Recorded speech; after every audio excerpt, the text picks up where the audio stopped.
Saludos, sean todos bienvenidos a este nuevo podcast en un ratito literario con Yaroli Peña Gómez.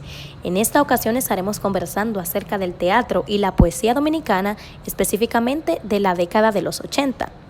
En un primer momento hablaremos acerca del teatro y luego de la poesía de la época.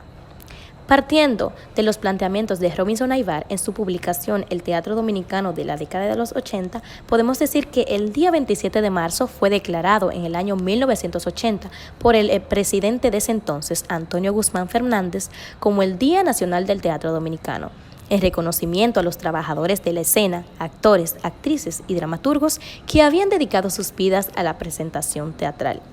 Este hecho se dio luego de que un grupo de teatristas dominicanos se reunieran en la ciudad de Santiago de los Caballeros para discutir la situación que atravesaba el teatro de la época.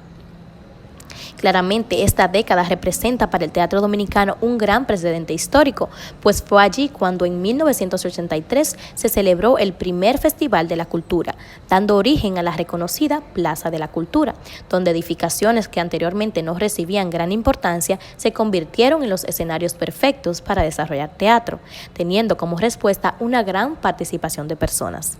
Esto impulsó a un segundo Festival de Cultura en el año 1984. Durante los primeros años de esta década, pequeñas muestras artísticas y festivales, charlas y conferencias fueron institucionalizadas por entidades como Bellas Artes, el Teatro Nacional y el Centro de la Cultura de Santiago. Más adelante, en 1986, se llevó a cabo el primer Congreso de Teatro, el cual contó con múltiples participaciones de todo el país. A partir de ello, quedó constituida la primera Asociación de Teatro Nacional.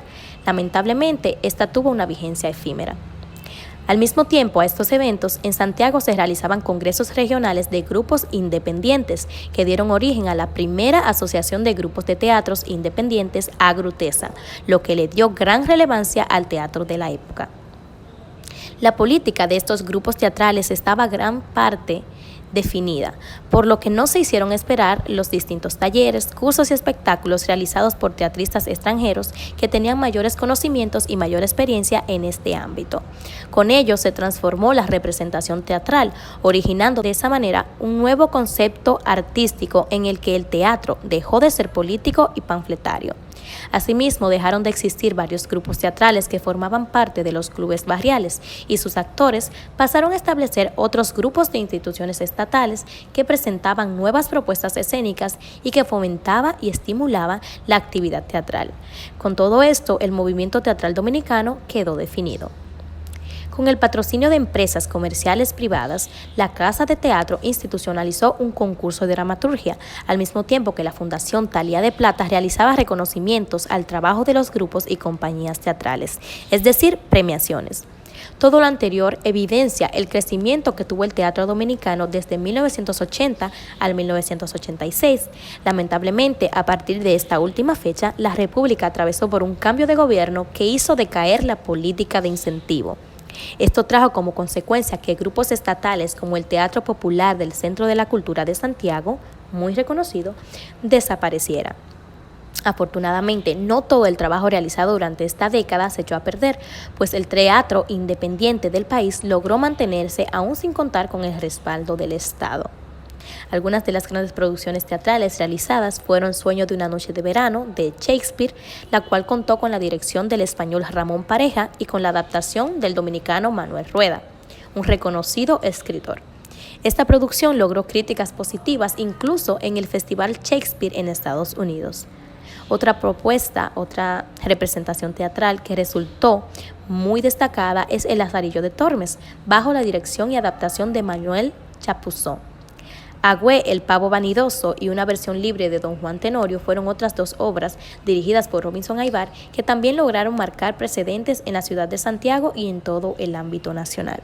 Con esto podemos ver el auge que tuvo el teatro dominicano durante la década de los 80, la cual, aunque en algún momento se vio afectada, logró continuar hacia adelante gracias a los grupos independentistas.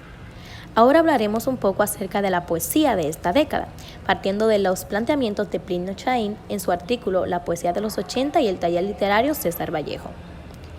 La poesía dominicana de la década de los 80 se caracterizó por establecer una estética reflexiva, con un lenguaje cercano a lo filosófico, explorando recursos literarios, simbólicos y lingüísticos vinculados al pensamiento presocrático y moderno.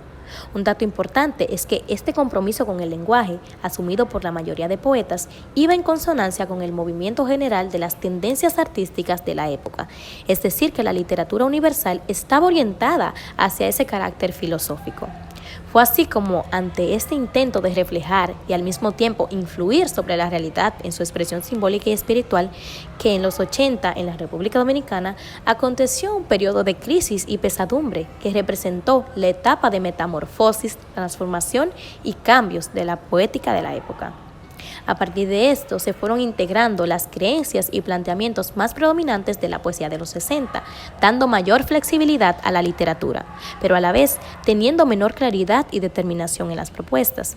De igual modo, los poetas de la generación se fueron apartando de los parámetros de la generación precedente, dando origen a estilos propios, es decir, que la poesía se orientó hacia un tono más personal, quedando debilitado el compromiso político de reflejar la realidad nacional y mundial. Ahora bien, se preguntarán qué autores destacaron en esta generación. Bueno, pues escritores como José Mármol, César Zapata, Miguel Antonio Jiménez, Víctor de Frías, Dionisio de Jesús, Tomás Castro, Juan Manuel Sepúlveda, Raúl Cosme Santana, Ilón Canacidit Perdomo, León Félix Batista, Rafael García Romero, Irene Santos, José Ciriz, Zaida Corniel, Dulce Ureña, entre muchísimos otros escritores y poetas dominicanos, luego de haberse reunido en el año 1979 bajo la dirección del poeta y activista Mateo Morrison, quien fue el líder de la agrupación La Antorcha, fundaron el taller literario César Vallejo de la Universidad Autónoma de Santo Domingo, UAS. A partir de este acontecimiento, se dio origen a la denominada generación de los 80 de la poesía dominicana. Aquí pudimos ver cuán interesante es la poesía dominicana y el gran auge que logró alcanzar durante la generación o la década de los 80. Ha sido todo por mi parte. Estuvo con ustedes hablando acerca de la poesía y teatro de la generación de los 80, Yaroli Peña Gómez. Hasta la próxima.